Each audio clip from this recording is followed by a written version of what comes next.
खांसी और गले की खराश के लिए हम सब कुछ ट्राई करते हैं। काढ़ा, भाप, शहद, गरारे, सिरप। लेकिन कई बार सब कुछ करने के बाद भी खांसी नहीं जाती, क्योंकि हर इलाज हर तरह की खांसी के लिए नहीं है। अगर सूखी खांसी में तीखा काढ़ा पिएंगे तो गला और छिल जाएगा। बलगम वाली खांसी में केवल शहद चाटेंगे तो इन्फेक्शन नहीं हटेगा। कब सिरप से लाभ मिले या न मिले, साइड इफेक्ट्स होना लगभग तय है। इस वीडियो में हम खांसी की होम रेमेडीज यानी घरेलू उपचारों का साइंटिफिक ब्रेकडाउन करेंगे। वीडियो देखने के बाद तय करिए कि आपके लक्षण के हिसाब से खांसी का घरेलू उपाय कौन सा बेस्ट है और किससे बचना है। पहले बात करते हैं शहद की। इसे अकेले लिया जा सकता है या फिर अदरक का रस या काली मिर्च का पाउडर मिलाकर। शहद गले पर एक लेयर बना देता है, जिससे हवा की रगड़ नहीं लगती और इरिटेशन कम हो जाता है। यह गले को आराम देता है और सूजन भी कम करता है। कई क्लिनिकल ट्रायल्स में पाया गया है कि शहद खांसी की आम दवाओं से भी बेहतर काम करता है। रात में बार बार उठने वाली खांसी को तो यह 30 से 40% तक कम कर सकता है। ऑक्सफोर्ड यूनिवर्सिटी की एक स्टडी के अनुसार शहद खांसी की दवा डेक्स्ट्रोमेथोर्फेन से बेहतर काम करता है। विश्व स्वास्थ्य संगठन भी शहद को खांसी में पहला घरेलू उपाय मानता है।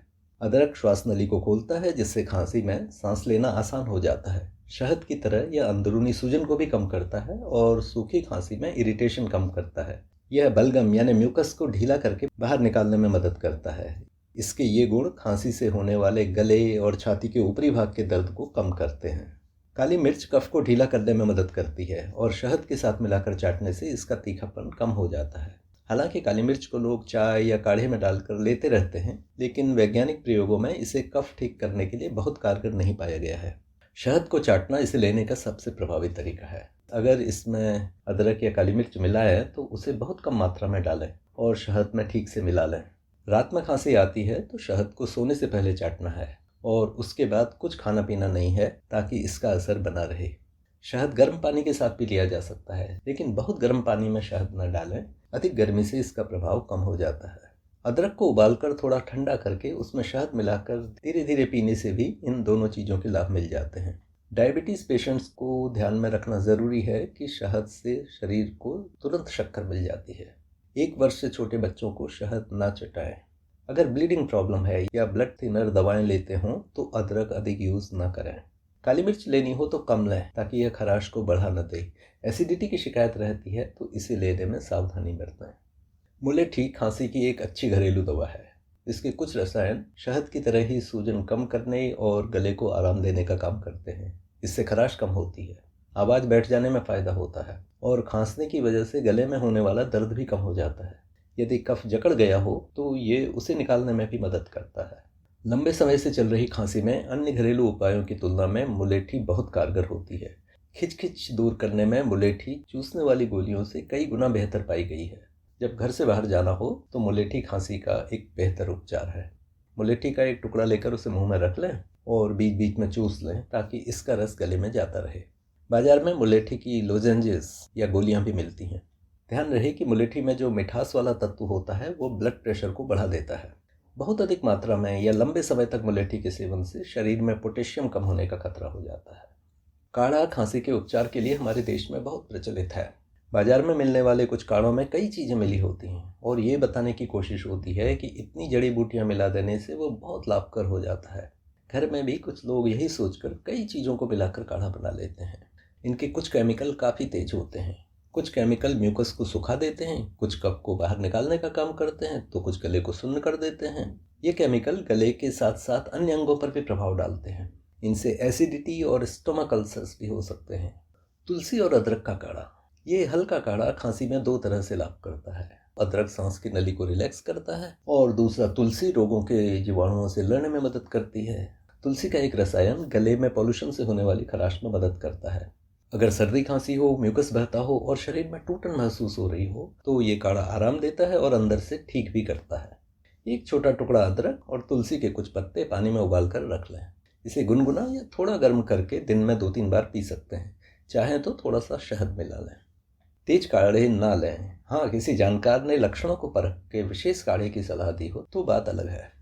गर्म पानी से गले की सिकाई यानी गरारा खराब गले को कई तरह से लाभ करता है। ये उस इलाके को हल्का सा सेंक देता है। दूसरा, नमक गले की सूजी हुई कोशिकाओं से एक्स्ट्रा पानी निकालकर उन्हें ठीक करता है। नमक बीमारियों के जीवाणुओं से लड़ने में भी मदद करता है। गरारा खांसी और खराश ही नहीं, जुकाम में भी आराम देता है।